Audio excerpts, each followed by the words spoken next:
ఆయన 2000 సంవత్సరాల క్రితం ప్రపంచ మానవాళికి కూడా చేసింది. ప్రపంచ మానవాళి మొత్తానికి మహా సంతోషకరమైన శుభవర్తమానం. దావీదు పట్టణమందు నేడు రక్షకుడు నీ కొరకు పుట్టి ఉన్నాడు. ఆ రక్షకుడిని నమ్ముకున్నందుకే నువ్వు నేను కూడా క్షమాపణ పొందాలి. ఈ క్షమాపణ పొందినటువంటి మనం ఎంత ధన్యులో ఒకసారి ఆలోచించాలి. ఒకవేళ నీ జీవితంలో ఇంకా క్షమాపణ లేదా, దయచేసి ఒకసారి ఆలోచించాలి. యేసయ్య దగ్గరికి రండి. నీవు ఎలాంటి పరిస్థితుల్లో ఉన్నా సరే చూడండి, ఆ ప్రార్థన మనకి ఆయనకి వచ్చేటటువంటిది అడ్డం ఆ యొక్క పాపాలే అండి.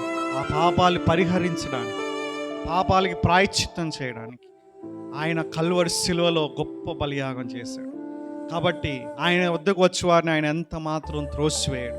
కాబట్టి ఆయన మనం అప్రోచ్ అవుదాం, ఆయన పాదాలు పట్టుకుందాం, ఆయన చేసినటువంటి త్యాగాన్ని జ్ఞాపకం చేసుకుందాం. ఒకవేళ ఎవరైనా ఇంకా రక్షణ పొందకపోతే ఒకసారి ఆలోచించండి. ఎందుకంటే ఆయన నీ కోసం నా కోసం ఆయన పుట్టి పెరిగి జీవించి మరణించి ఆయన పాతి పెట్టబడి 3వ రోజున మృత్యుంజయుడిగా తిరిగి లేచాడు.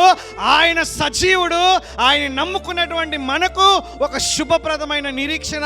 కాబట్టి ఒక ప్రభువుల్లో మనం పాల్గొంటుండగా గొప్ప ఆనందంతో మనం పాల్గొందాం, గొప్ప నిరీక్షణతో పాల్గొందాం. ఒక రోజున ఆయన మన కోసం రాబోతున్నాడు కాబట్టి నేను ఆయన ఎదుర్కోవాలని ఆయన కోసం ఎదురు చూస్తూ మనం పాల్గొందాం.